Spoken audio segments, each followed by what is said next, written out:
Bonjour à tous.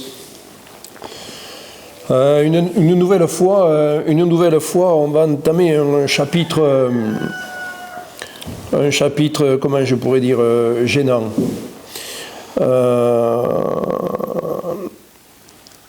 Chapitre premier, l'historique de l'affaire Vives. Vous savez, ce dossier qui nous tient à cœur et que, en fait, pas grand monde nous aide à régler.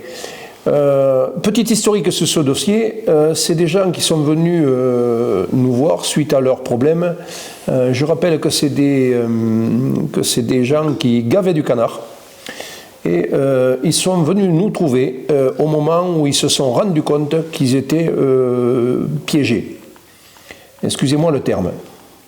Donc ces gens-là produisent du canard avec une coopérative qui, au bout du bout, hormis toutes les filiales et toutes les antennes satellites, s'appelle Maïsadour.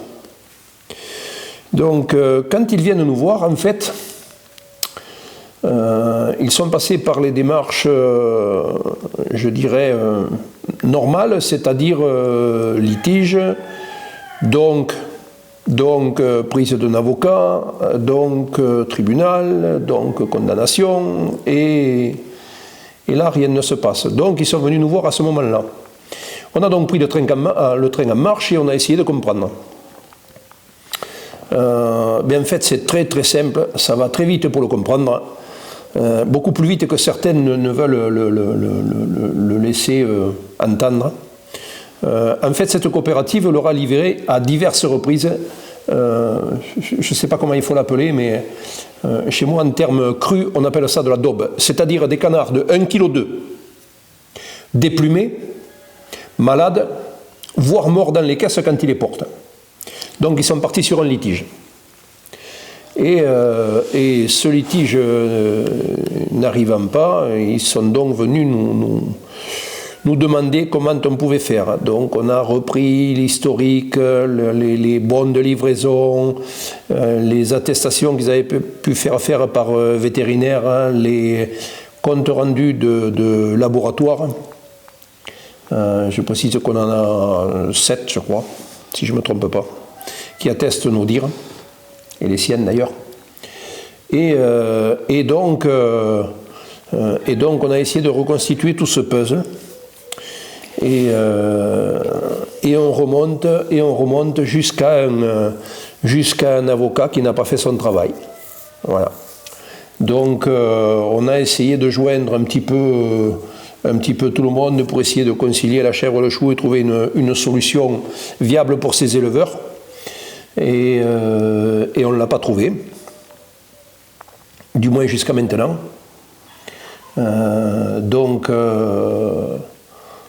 On a essayé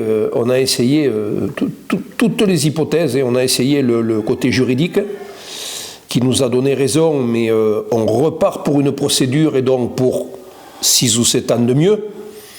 On a essayé la médiation et là on se rend compte qu'on est pris pour des guignols, il n'y a pas d'autre terme.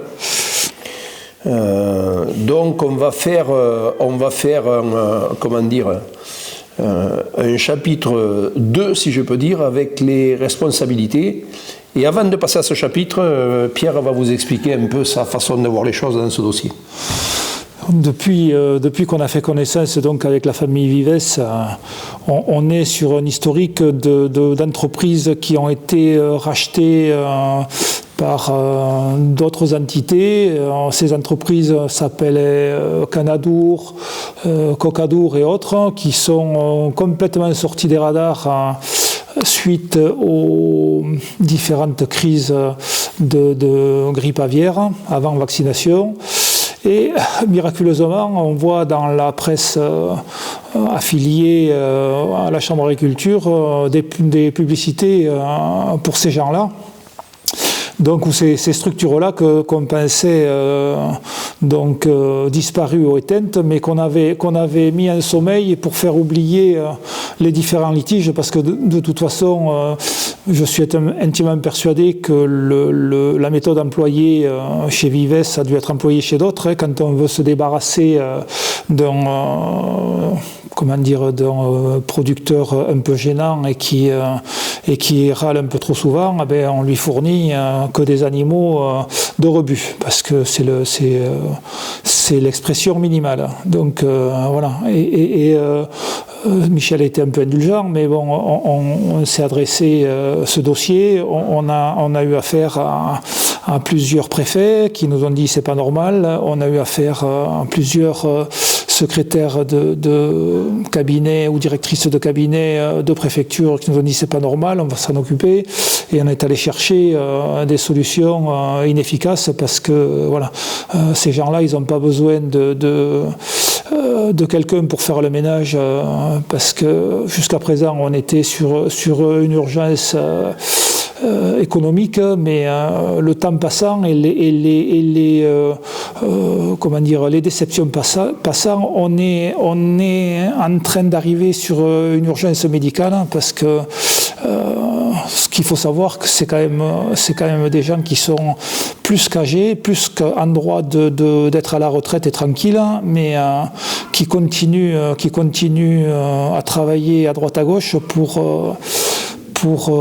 être à jour du financement des mises aux normes qu'on leur a demandé de faire. Voilà.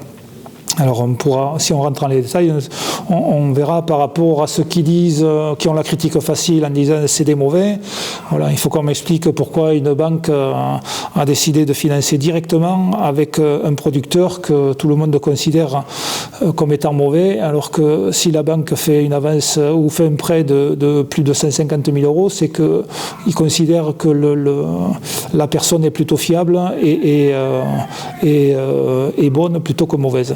Donc voilà, après on peut reprendre l'historique, mais il y a quand même dans l'historique des politiques qu'on est allé voir, qu'on a alerté, des administratifs, préfectures et autres, et voilà, on en est là aujourd'hui avec un couple qui est à mon avis au bord de la rupture. Je pense qu'il y a du danger, on veut pas le regarder, mais je comprends. Enfin, moi, je pense que arriver en bout de patience, on n'est pas à l'abri d'avoir un problème sérieux. Allez.